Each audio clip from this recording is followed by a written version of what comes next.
어제 우리는 바벨탑 사건이라고 하는 절망적인 상황에서 셈의 족보를 통해 새로운 희망의 미래를 보여주시는 하나님의 은혜에 대해서 살펴보았습니다.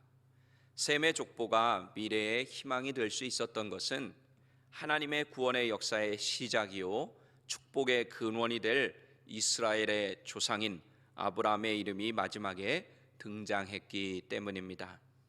오늘 본문은 구약 성경에 나오는 여섯 번째 톨레돗이 뭐라고 했죠? 족보, 히브리어로 족보, 여섯 번째 족보인 데라의 족보입니다. 저는 오늘 본문 말씀에 의지해서 하나님의 역사는 믿음과 순종으로 구체화된다라는 제목으로 아브라함과 같이 예수의 생명을 가지고 구원의 족보를 써내려가는 우리에게 주시는 두 가지 은혜를 나누고자 합니다. 첫 번째로, 절망적인 상황은 새 역사를 위한 복선이자 예고편이 될 수 있음을 알아야 합니다. 복선이자 예고편이다. 본문에 나오는 족보를 보면 하나님의 축복의 성취와 대락까지는 잘 이어지고 있는 것을 알 수 있습니다. 이때 하나님의 축복은 뭐라고 그랬죠? 생육하고 번성하여 땅에 충만하라 하는 것이 축복이라고 그랬습니다. 그래서 보니까 대락까지는 잘 이어지고, 또 이스라엘의 구원의 역사를 시작할 아브라함이 결혼을 하여서 그 다음을 이어갈 환경이 조성되어 있음을 알 수 있습니다. 성경을 읽다 보면 여러분들도 아시지만 중요한 사람이 맨 앞에 나오는 경향이 있습니다. 이런 경향으로 볼 때 성경은 태어난 순서보다 하나님께서 택하신 사람을 제일 중요하게 여기는 것을 볼 수가 있습니다. 성경은 앞으로 이스라엘의 구원의 역사의 출발이 될 아브라함을 계속해서 앞세웁니다. 그래서 하나님께서 아브라함을 부르시는 그 사건을 알지 못하는 사람도 성경을 읽다 보면 이 아브라함이라고 하는 사람이 중요한 사람이고, 하나님이 이 사람을 통해서 왠지 뭔가 일을 하실 것 같은 그런 사실을 짐작을 하게 됩니다. 느끼게 됩니다. 그런데 오늘 본문을 보면 하나님의 구원의 새 역사를 이룰 그 새 역사의 출발이 될 아브라함에게 큰 문제가 생긴 것을 알 수 있습니다. 오늘 본문 30절 함께 읽어보겠습니다. 사레는 임신하지 못함으로 자식이 없었더라. 아멘. 자, 하나님의 축복이 뭐라 그랬죠? 생육하고 번성하여 땅에 충만하라. 이것이 하나님의 축복이라고 그랬고, 이 하나님의 축복이 인간들의 범죄에도 불구하고 계속해서 하나님의 은혜로 성취되어져 오고 있었어요. 또 그 앞에 아버지인 데라까지도 보면 자식들을 낳았어요. 근데 오늘 본문에 보니까 떡하니 아브라함 때에 와서 자식이 없는 겁니다. 결혼을 했음에도 불구하고 자식이 없는 거예요. 지금도 마찬가지지만 요즘은 한국이 아이를 낳지 않아가지고 출산율이 점점 떨어져서 걱정이지만, 어쨌든 고대 사회에서 살아남기 위해서 생존에 꼭 필요한 것이 있는데, 그것은 뭐냐? 바로 숫자입니다. 숫자. 그 중에서도 가족의 숫자입니다. 가족의 숫자. 그래서 하나님은 생육하고 번성하여 땅에 충만하라고 축복해 주신 것입니다. 어제 살펴본 셈의 족보를 보면 데라 이전까지는 대부분 30살을 전후로 해서 자식을 낳는데, 아브라함의 아버지인 데라 때에 와서는 70살에 첫 번째 아이를 낳습니다. 자식을 낳아요. 이 사실은 점점 인간의 수명이 어떻게 되고 있다는 겁니까? 짧아지면서 자손이 귀해지고 있다는 사실을 보여주고 있습니다. 물론 나중에 하나님께서는 다시 아브라함에게 내 자손이 하늘의 별과 같이 바다의 모래같이 충만할 것이다 이렇게 축복해 주시지만, 그 이전까지는 자식이 귀한 상황이 되었다는 것을 알 수 있습니다. 그리고 이 사실은 하나님의 축복을 이어가는 데 있어서 가장 좋지 않은 절망적인 상황을 보여줍니다. 쉽게 말하면 대가 끊기는 거예요. 누가 택한 사람인데, 하나님이 택한 사람인데 지금 자식이 없어요. 그럼 어떻게 생육하고 번성하여 땅에 충만하겠습니까? 어떻게 하나님의 민족을 이루겠습니까? 하나님께서는 왜 이런 절대적인 절망의 문제를 아브라함을 부르시는 이야기 앞에 기록해 놓으셨을까요? 우리 여러분들 소설이나 영화나 연극 같은 장르에서는 복선이라고 하는 장치가 있습니다. 복선이라고 하는 것은 앞으로 일어날 상황을 미리 암시하는 것을 말합니다. 미리 살짝 가르쳐 주는 거예요. 이 복선을 통해서 다가올 사건이 우연적이거나 우발적이 아니라고 하는 것을 생각하게 됩니다. 예를 들면 영화나 드라마에서 누군가 우연히 옷장 서랍을 싹 열었는데 옷 밑에 총이 있는 거예요. 총이 싹 화면에 나와요. 그리고 다시 그 서랍을 싹 닫습니다. 그 이후에 이 총이 나오지 않지만 그러다가 나중에는 이 총이 사건을 일으키거나 아니면 사건을 해결하는데 사용되는 그것을 보게끔 사람들에게 살짝 알려주는 것, 이것이 바로 복선입니다. 그리고 드라마를 보다 보면 대체로 결정적인 순간에 어떻게 돼요? 그 회가 어떻게 돼요? 왜 안 보신 사람처럼 그러세요? 드라마를 끝나죠? 야, 궁금해 죽겠는데 요 다음이 궁금한데 거기서 딱 끝나요. 시청자들로 하여금 아쉬움과 궁금증을 갖게 해서 그 다음 회도 보게 만듭니다.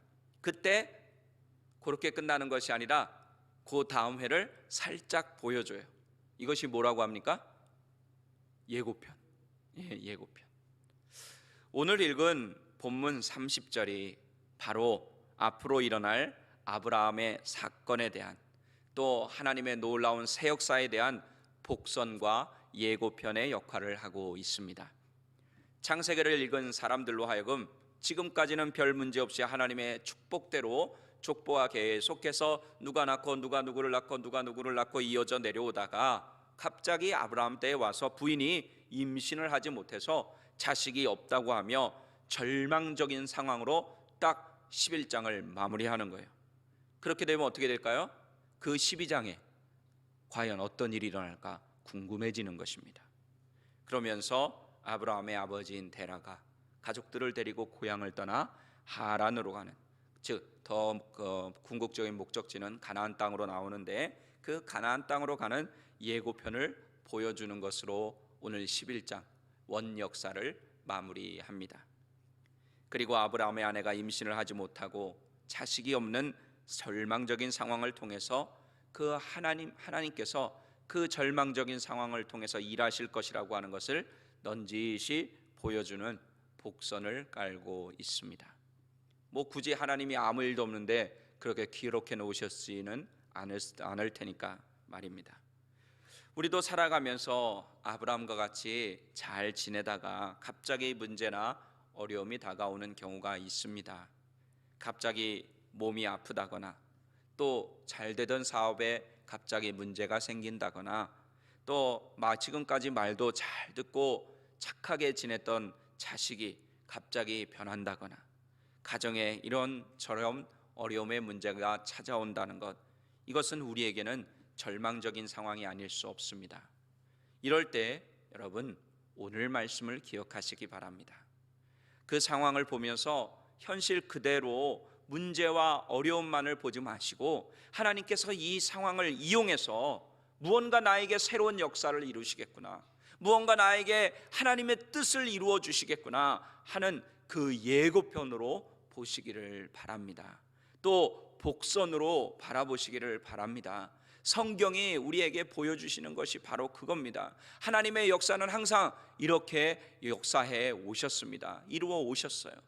그러니까 여러분들, 전에도 한번 말씀드린 적이 있지만 갑자기 어떤 문제가 여러분에게 찾아올 때, 또 여러분이 사랑하는 사람들에게 문제가 찾아올 때 그 문제를 문제로 보면서 실망하거나 낙심하거나 좌절하지 마시고 오늘 말씀을 기억하셔서 하나님께서 이 문제를 나에게 예고편으로 주시고 복선으로 주셨구나. 어떤 예고편이에요? 어떤 복선이에요? 하나님께서 이 문제를 통해서 나에게 내 상황을 더 좋게 만들어 주시겠구나.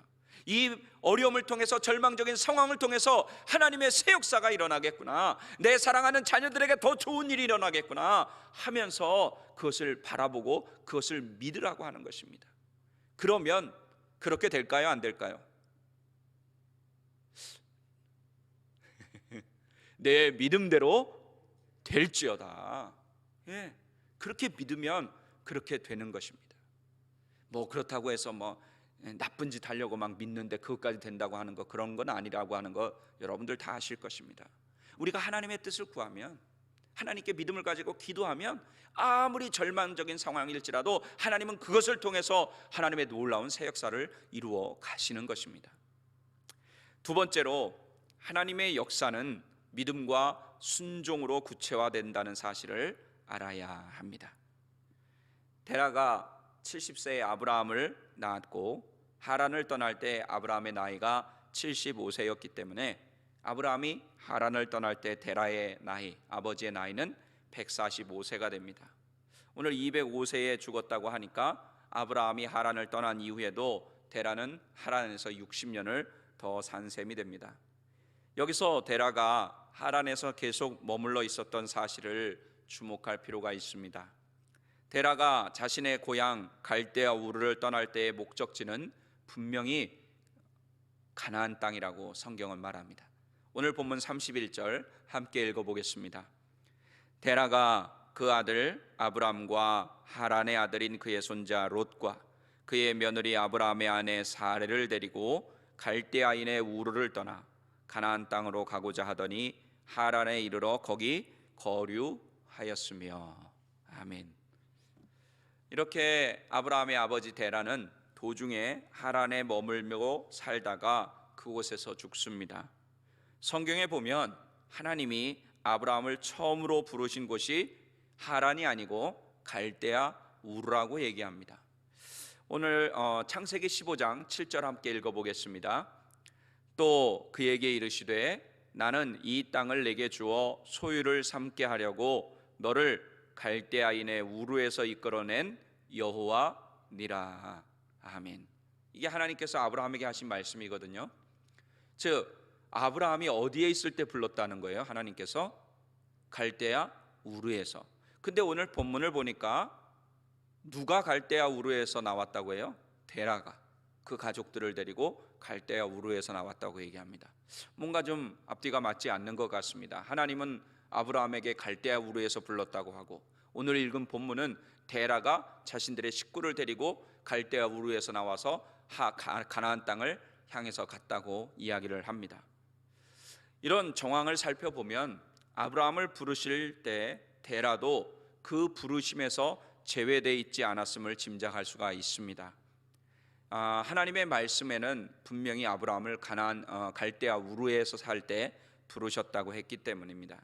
31절에 보면 가나안 땅으로 가고자 하는 가족들을 데리고 고향을 떠난 주체가 분명히 데라라고 나오기 때문입니다.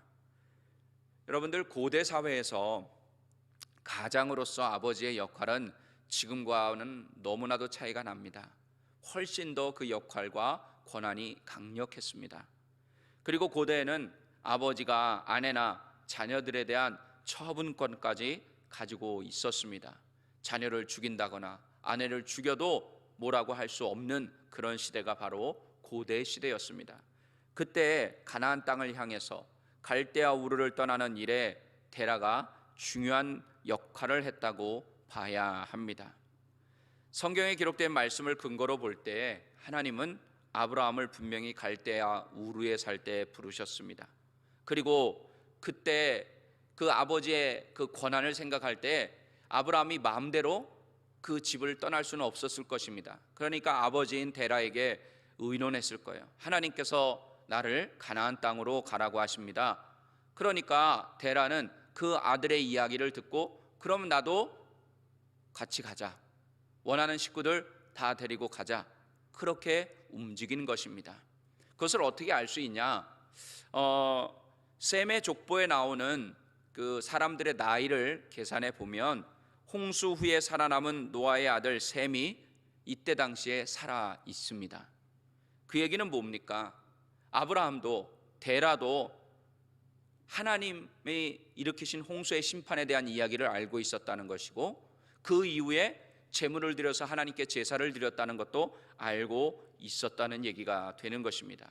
즉 아버지 데라도 하나님의 이름을 알고 있었다는 거예요. 그러니까 아브라함이 하나님이 나를 부르십니다, 갈대아 우르에서 그렇게 얘기하니까 이 데라도 아들의 말에 동의해서 함께 떠나게 된 것입니다. 그러다가 뭔지 모르지만 하란에 정착을 하게 된 것입니다. 성경은 믿음의 조상이 될 아브라함에 대해서 사실은 왜 아브라함을 불렀는지, 아브라함이 그때 당시 어떤 삶을 살았는지, 노아처럼 당대의 의인이었다든지 이런 기록이 나오지 않습니다. 자세한 설명이 없어요. 그냥 단지 하나님께서 그를 선택하여 부르셨고, 그 부르심에 응답하여 갈 바를 알지 못함에도 불구하고 떠난 그 아브라함의 믿음과 순종을 높이 평가하고 있을 뿐입니다. 우리 히브리서 기자의 기록을 함께 읽어보겠습니다. 히브리서 11장 8절입니다. 믿음으로 아브라함은 부르심을 받았을 때 순종하여 장래의 유업으로 받을 땅에 나아갈새 갈 바를 알지 못하고 나아갔으며. 아멘.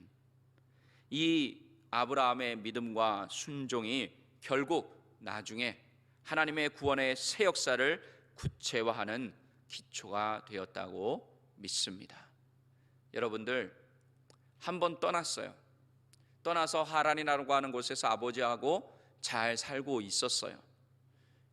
그 얘기는 뭐가 될까요? 하나님의 부르심을 잠깐 잊어버렸다든지 어쩔 수 없는 상황에서 그곳에서 살 수 있었지만 결국에 아브라함은 어떻게 됩니까? 하나님의 말씀대로 고향과 친척과 아버지의 집을 떠나 갈 바를 알지 못하고 믿음으로 순종하여 하나님이 지시한 땅으로 가게 됩니다. 이 아브라함의 믿음과 순종을 하나님께서는 크게 보신 것입니다. 말씀을 정리하겠습니다. 우리 사랑하는 새벽예배 성도 여러분, 하나님께서는 절망적인 상황에도 새 역사를 이루는 복선과 예고편으로 그것을 사용하신다는 사실을 알게 되었습니다. 그리고 하나님께서는 사람의 믿음과 순종을 통해서 새 역사를 구체화시켜 나간다는 사실도 알았습니다. 지금 우리는 눈앞에 코로나 바이러스라고 하는 절망적인 상황이 펼쳐지는 것을 보며 1년을 넘게 살아가고 있습니다. 하지만 우리는 성경을 통해서 절망적인 상황 뒤에 반드시 하나님의 새 역사가 따라온다는 사실을 알게 되었습니다. 그렇다면 코로나19 팬데믹이라고 하는 복선과 예고편을 통해서 팬데믹 이후에 하나님의 새로운 은혜의 역사가 일어날 것이라는 사실 또한 알 수 있어야 합니다. 여러분, 아브라함의 믿음과 순종으로 하나님의 구원의 새 역사가 구체화되었다면 지금 여러분의 믿음과 순종을 통해서도 하나님의 새 역사가 구체화될 것을 믿으시기 바랍니다. 그래서 포스트 코로나 팬데믹 이후에 여러분의 삶과 가정에 그리고 우리 교회에 부어주실 하나님의 은혜와 부흥을 경험하기 위해서 믿음과 순종으로 준비하는 우리 교회와 여러분 모두가 되시기를 예수님의 이름으로 간절히 축원합니다. 기도하시겠습니다.